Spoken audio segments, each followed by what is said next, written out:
दोस्तों, अगर कोई लड़की भोजपुरी इंडस्ट्री में काम करना चाहती है पवन सिंह के साथ, खेसारी लाल यादव के साथ, रितेश पांडे के साथ, तो किसी डायरेक्टर प्रोड्यूसर के साथ में सोना पड़ता है, रात बिताना पड़ता है, करना पड़ता है, उसके बाद ही काम मिलता है। ये क्या बात करता है यार? ऐसा हम नहीं, ये मोहतरमा कह रही है। देखो कि हम आपको 3 गाने पवन जी के साथ कराएंगे, आपको कॉम्प्रोमाइज करना होगा। इस मोहतरमा का कहने का मतलब है कि कुछ लोग ऐसे हैं जो पवन सिंह के साथ, खेसारी लाल यादव के साथ थोड़ा बहुत घूम लिए हैं, थोड़ा 1-2 रील बना लिए हैं, 2-4 फोटो खिंचा लिए हैं, और वो लोग कमेंट करते हैं, मैसेज करते हैं, तुम लोग आओ यहाँ पे पवन सिंह के साथ, खेसारी के साथ तुम्हारा इतना 3 गो गाना करा देंगे, 4 गो गाना करा देंगे, और इस चक्कर में ये चली जाती हैं और उसके बाद से इनको देना पड़ता है। बड़ा हरामी हो बेटा। इसी बात पे करारा जवाब रितेश पांडे ने दिया है, एक बार देखिए। अब फिल्मों के मामले में तो बहुत कम होता है, वो डायरेक्टर लोग का काम होता है कि वो किसको ले और जिसमें वो रोल में फिट आए।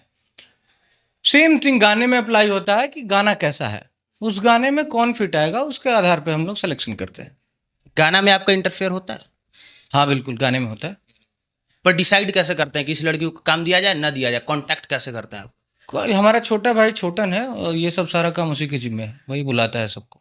अब देखो, रितेश पांडे का कहने का मतलब है कि अगर फिल्म में काम करना है किसी लड़की को, तो वो डायरेक्टर प्रोड्यूसर मतलब तय करते हैं कि कौन लड़की किस फिल्म में कौन से रोल में फिट आएगी। हमारा उसमें कोई रोल नहीं होता है। हाँ, अगर गाना का बात किया जाए तो हमारा उसमें रोल होता है। हमारे टीम में एक ही लड़का है जो लड़कियों को बुलाता है, मतलब जो भी होता है गाना होने के लिए तो वही बुलाता है। देखो, ऐसे हर किसी के टीम में एक ही बंदा होगा, चाहे पवन सिंह हो, चाहे खेसारी लाल हो, या चाहे रितेश पांडे, चाहे निरहुआ, कोई भी हो, उन सभी की टीम में एक ही बंदा होगा जो मतलब ये सब मैनेज करता होगा, लड़कियों को बुलाता होगा कि कौन से गाने में कौन शूट करेगा। ऐसे एक ही बंदा होगा, हर कोई नहीं होगा। देखो, जितनी भी लड़कियां किसी के बुलाने पे चली जाती है और गाना फिल्म के चक्कर में मैनेज कर लेती है, तो हम इन सब से पूछना चाहेंगे कि तुम लोग मैनेज ही क्यों करती हो? नहीं, मतलब क्या मतलब बनता है कि तुम लोग मैनेज ही क्यों करती हो? तुम्हारे इज्जत से बढ़ के तुम्हारा काम हो गया। देखो, जब तुमको मैनेज करके ही आगे बढ़ना है तो ये सोशल मीडिया पे आके रंडी रोना मत करो। देखो, इस लड़की ने एक बात बहुत अच्छी कही, ये देखो।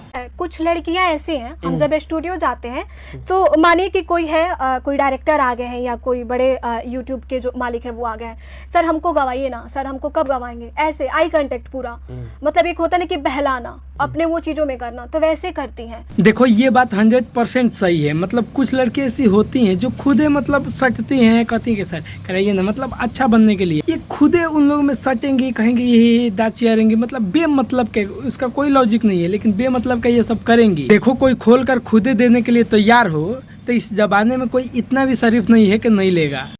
ये बड़ी अच्छी बात कही आप। बाकी दोस्तों, आप लोग इसके बारे में क्या सोचते हैं कमेंट करके जरूर बताइएगा। और ये भोजपुरी में ही नहीं, हर इंडस्ट्री में थोड़ा बहुत होता है, लेकिन आप लोग इसके बारे में क्या सोचते हैं जरूर कमेंट करिएगा। तो चलिए, मिलते हैं अगले वीडियो में, तब तक के लिए बाय बाय।